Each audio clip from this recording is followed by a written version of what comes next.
Hello! Très heureuse de te retrouver aujourd'hui dans le cadre de notre Congosa. Aujourd'hui, je vais m'adresser à tous ces élèves ou tous ces étudiants qui sont en classe de 3e et qui se posent justement la question de savoir comment réussir mon orientation scolaire, comment faire le bon choix des bonnes séries et comment faire pour m'en sortir. La plupart d'entre vous, vous ne comprenez pas tout, mais justement, je souhaite qu'au sortir de ce Congo-ça, tu puisses avoir les bons outils pour faire les bons choix, que tu puisses avoir les bons codes pour faire les bons choix et finalement passer cette période dans le calme, dans le easy, comme on dit chez nous. Es-tu prêt pour débuter notre Congo-ça du jour? C'est parti.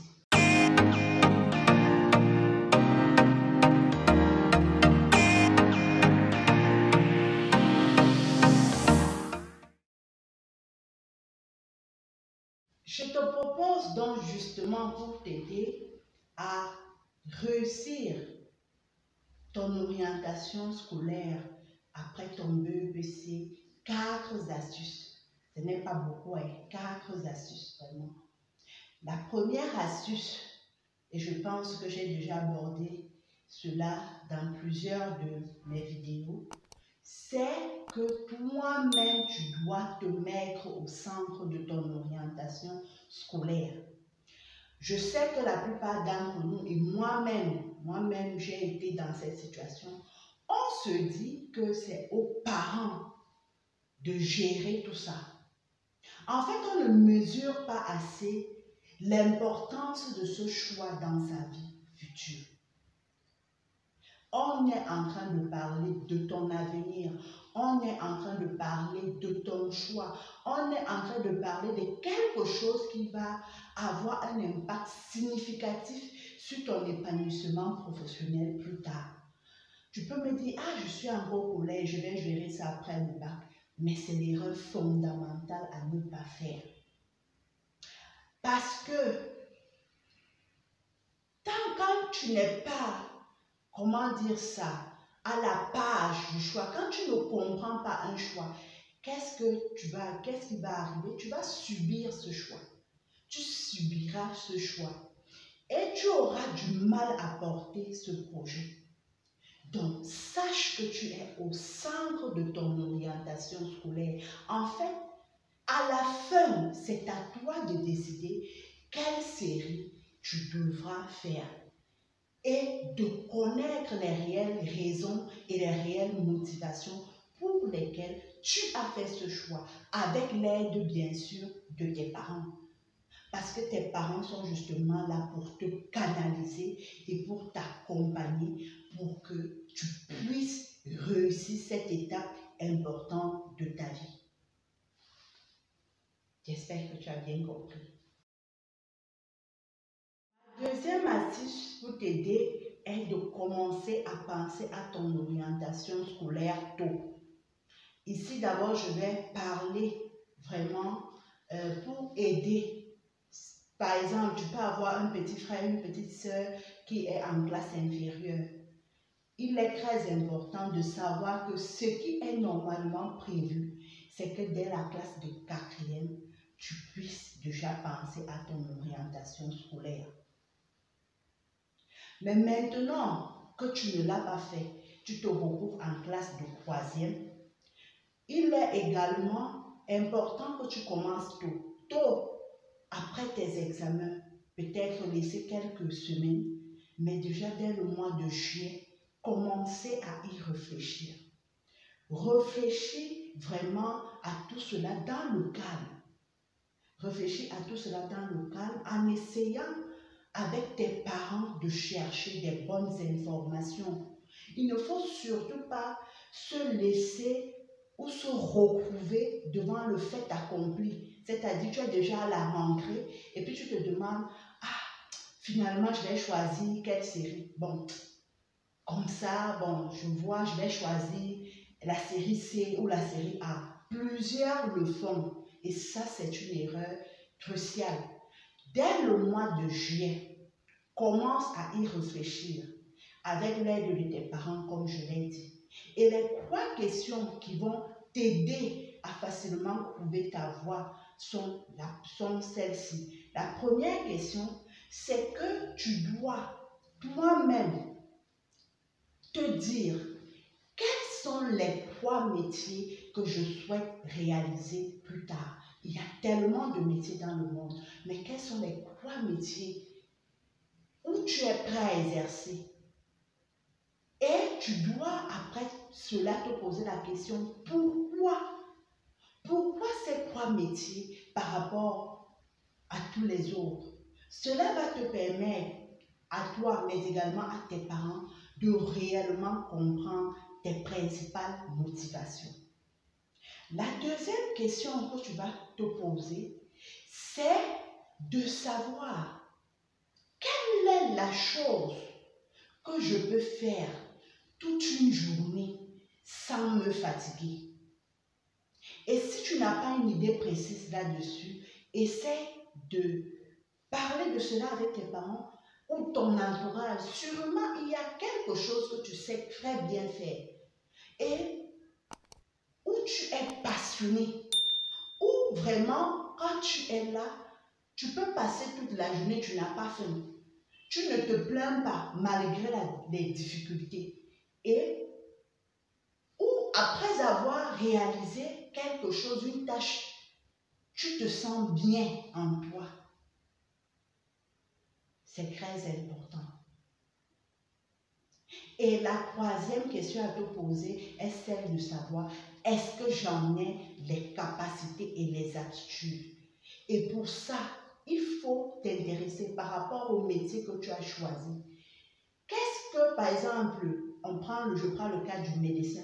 Qu'est-ce qu'un médecin doit développer comme aptitude?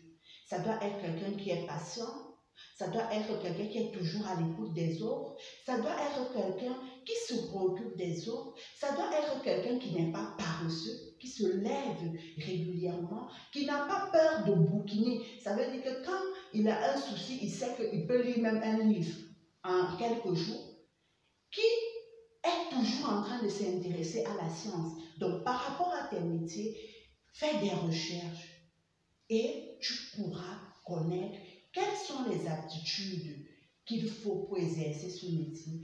Et après, te poser la question de savoir, est-ce que j'ai ces aptitudes-là?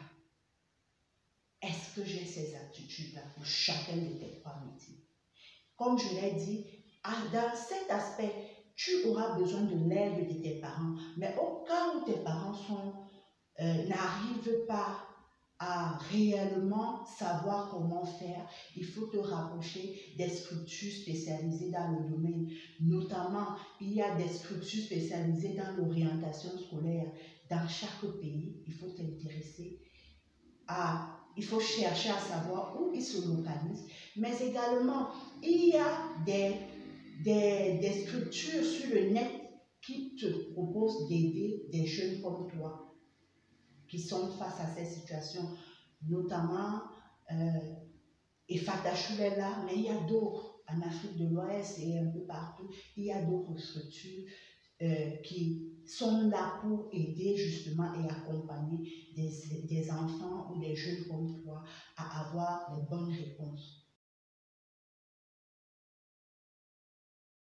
Ma 3e astuce, autant pour moi, est là pour te permettre de comprendre comment tu vas faire ton choix de série. Comment dois-tu faire ton choix de série? Il faut savoir que le choix de série, déjà en seconde et en première, ne se fait pas au hasard. Le choix de série se fait en fonction du métier choisi. Donc, pour chaque métier que tu as choisi, cela a un impact sur le choix de série à faire.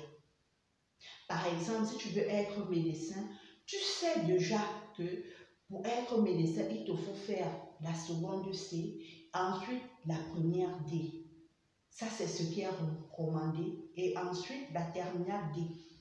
Mais dans un cas vraiment exceptionnel, tu peux faire la seconde C, ensuite la première C et enfin la terminale D. Ça, c'est vraiment la seconde option. Mais la meilleure option, c'est ce que je t'ai proposé.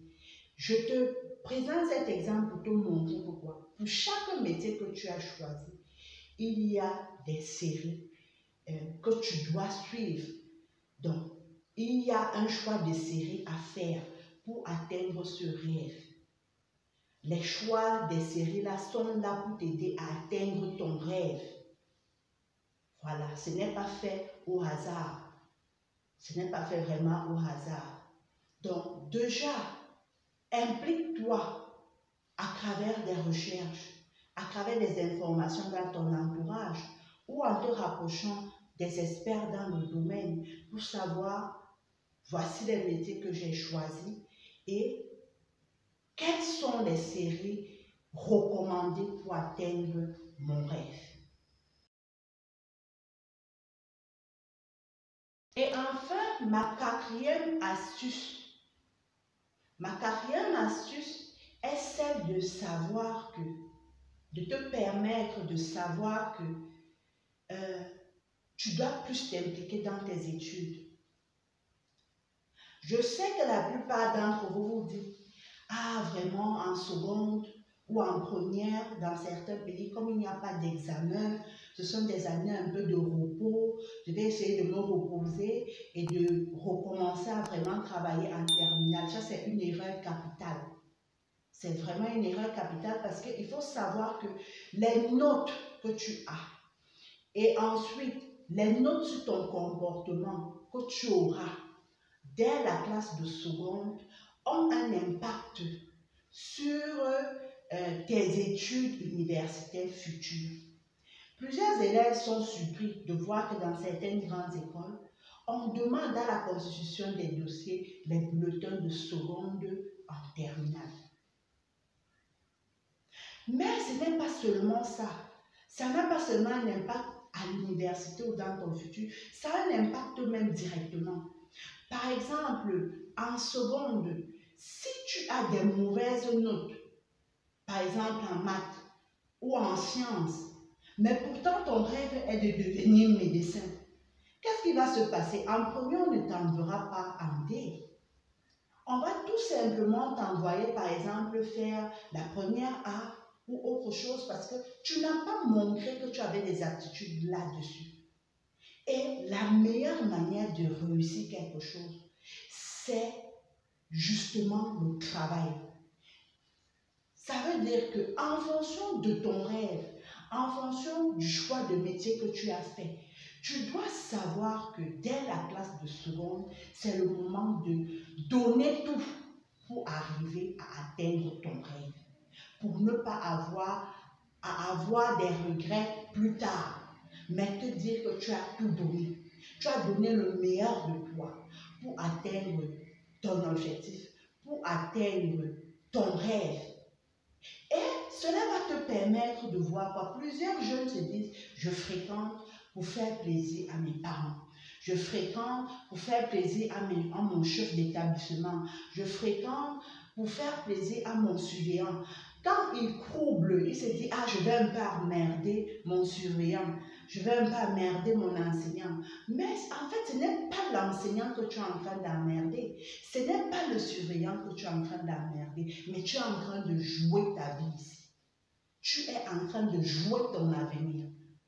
Donc, sache que déjà dès la classe de seconde, tous les pas que tu vas faire en termes disciplinaires ou en termes de notes ont un impact direct sur ton futur. Et c'est très important que tu le comprennes pour ne pas faire des graves erreurs dans ta vie. Nous sommes arrivés au terme de notre conversation du jour. J'espère que toutes ces astuces vont t'aider à réussir ton orientation scolaire, déjà en classe de seconde, mais également à réussir à te projeter dans ta vie scolaire et professionnelle future. Comme je l'ai dit ici, nous te souhaitons uniquement le meilleur et nous voulons que tu ailles au-delà de tes capacités. Je te souhaite également bonne chance pour tes examens. Je suis sûre que tu vas réussir à tomber dessus. Mais n'oublie pas, implique-toi plus dans ton orientation future parce qu'il s'agit de ta vie. Oui, il s'agit de la réussite de ta vie professionnelle future. Il s'agit de ton épanouissement futur. Et il est très important que tu t'impliques pour réussir cela. D'ici là, porte-toi bien, reste connecté et si tu as apprécié la vidéo, n'hésite pas à la liker, n'hésite pas à la partager. Cela va nous encourager et n'hésite pas à la revoir plusieurs fois pour asseoir ces astuces dans ta vie et dans ta tête. Donc, on se retrouve pour nos prochaines conversations la prochaine fois. Que Dieu te bénisse.